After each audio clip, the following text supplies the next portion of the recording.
dan mewariskan hutang yang banyak sekali.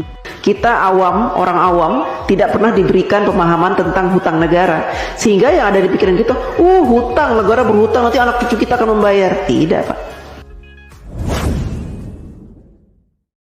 Beberapa hari lalu ada kelompok ibu-ibu centil berdemo di Colomadu. Sepertinya mereka dari daerah lain. Katanya sih mereka mau menuntut Jokowi ini itu. Haduh, terus katanya banyak utang. Kayak ngerti aja. Najis deh. Belakang kita adalah Pasar Klewer, salah satu dari ikon dari Solo. Hari ini kita mengadakan geruduk ke Colomadu. Ya, senang nggak? Ingat ya, kali ini adalah kali pertama kami di Solo dan tidak menutup kemungkinan kami pasti akan kembali lagi. 1, tugas kami belum selesai. 2, mau ngambil banner. Ya. Itu aja mungkin ya. Ada yang mau nambahin? Tanya aja, tanya Mbak. Boleh. Tadi tuntutannya apa Mbak Yanti? Tadi ya? Oke. Tuntutannya adalah kami tidak rela apabila negara menghibahkan tanah 1,2 hektar ya kepada Jokowi, presiden yang selama 10 tahun ini telah membuat kami sengsara dan mewariskan hutang yang banyak sekali. Jadi itu kan tanah dari kita. Kemudian belum lagi 75 juta gaji dia, insentif itu juga uang kami juga. Kemudian kami harus membayar utang dia. Nah, kayaknya kira-kira adil nggak sih? Nggak adil. Nah, goblok itu aja nemen-nemen po. Dan apa yang dirusak oleh Jokowi akan kami rasakan berpuluh-puluh tahun kemudian. Jadi kami hanya ingin 1, kami tidak rela. 2, jangan pernah melindungi seorang penjahat. Semua sama di depan hukum. Mantan presiden apapun itu, tapi tetap sama di depan hukum. Itu aja.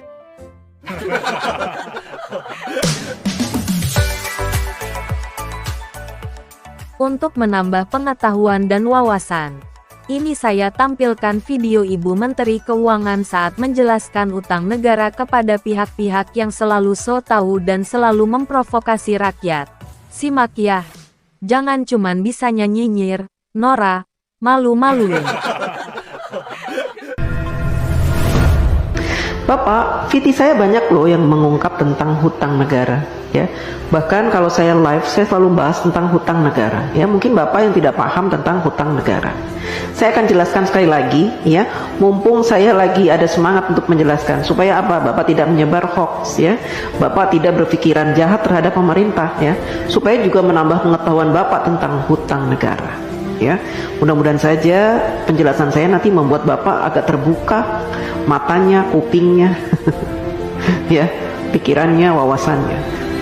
Jadi begini Pak, hutang negara, setiap negara ingin mengajukan hutang kepada IMF atau World Bank gitu ya, atau kepada negara-negara lain gitu ya, kepada negara-negara yang mau memberikan hutang, maka harus disepakati oleh wakil-wakil Bapak. Di mana? Di DPR RI, ya. Bentuk negara kita memang mempunyai aturan seperti itu. Presiden tidak bisa memutuskan segala sesuatunya, apalagi perkara hutang sendirian. Jadi harus dinegosiasikan dengan DPR. Dan DPR punya peraturan bahwa negara tidak boleh berhutang, ya, yang mana pembayarannya, cicilannya itu melebihi 60% dari penghasilan negara. Ya. Nah, saat ini sejak Bapak Jokowi menjadi presiden, hutang negara kita itu tidak lebih dari 35%. Artinya jauh di bawah batas maksimal berhutang yang ditentukan oleh DPR RI, yaitu 60%. Artinya apa? Kita masih berada di ambang aman. Ya. Dan saat ini Indonesia terkenal sebagai negara yang hutangnya sedikit dibanding dengan Jepang, Amerika yang sampai 200% dari PDB-nya, Jepang sampai 210%, kemudian negara-negara lain, ya, bahkan tetangga-tetangga kita, Singapura, hutangnya itu banyak Pak. Berbeda dengan kita hutangnya sedikit. Beberapa tahun yang lalu Bapak Jokowi juga sudah melunasi hutang warisan sebanyak 7.000 triliun. Bapak heran kan dari mana uang 7.000 triliun itu? Kok Pak Jokowi bisa membayar? Karena Bapak Jokowi selama ini melakukan penghematan pengeluaran APBN. Dengan cara apa? Dengan cara tidak menggunakan APBN untuk pembangunan negara. Bapak Jokowi mensiasati pembangunan negara dari para investor, baik dalam maupun luar negeri, sehingga APBN-nya utuh, tidak diutak-atik.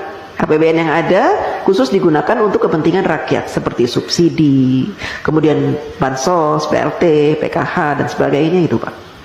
Ya, Bapak harus tahu. Jadi kalau Bapak bilang hutangnya sampai 8.000 triliun itu, seandainya saat ini hutang kita 8.000 triliun, itu sedikit, Pak. Dibanding dengan PDB kita tuh sudah banyak sekali, Pak. Itu jumlahnya cuma 35% dari penghasilan kita, penghasilan negara maksudnya, ya Pak. Jadi masih di ambang batas wajar. Anak cucu kita nanggung. Tidak, Pak. Dulu juga gitu. Katanya Pak Harto berhutang banyak sampai 20.000 triliun, nanti anak cucu nanggung. Saya tidak merasa menanggung. Saya sudah dewasa, sudah besar, sudah tua, setua ini, tidak pernah saya merasa menanggung beban hutang negara, tidak. Itu kan hanya kiasan-kiasan yang diberikan oleh orang-orang yang membenci pemerintah. Ya, jadi mereka membuat rumor-rumor seperti itu supaya apa? Supaya kita membenci pemerintah. Kan gitu. Kita awam, orang awam tidak pernah diberikan pemahaman tentang hutang negara, sehingga yang ada di pikiran kita, hutang, negara berhutang, nanti anak cucu kita akan membayar. Tidak, Pak. Ya, selama pemerintahan itu baik, memberikan kesejahteraan kepada kita, memberikan gaji UMR yang pantas, ya, kemudian memberikan peluang-peluang untuk usaha sehingga kita punya penghasilan setiap bulan, dan memberikan lowongan-lowongan pekerjaan yang sangat banyak, maka kita tidak terbebani oleh hutang negara, Pak. Ya, apalagi sekarang pemerintah sudah membuka banyak sekali lowongan dengan dibukanya smelter-smelter, proyek-proyek hilirisasi. Itu akan membuka ratusan ribu lowongan pekerjaan, Pak, buat bangsa Indonesia, dan itu akan menjadi penghasilan yang akan dinikmati dan sehingga kita tidak dibebani oleh hutang itu. Hutang negara tidak dibebani, Pak. Jadi Bapak jangan sok tahu, ya. Jangan sok tahu, oke?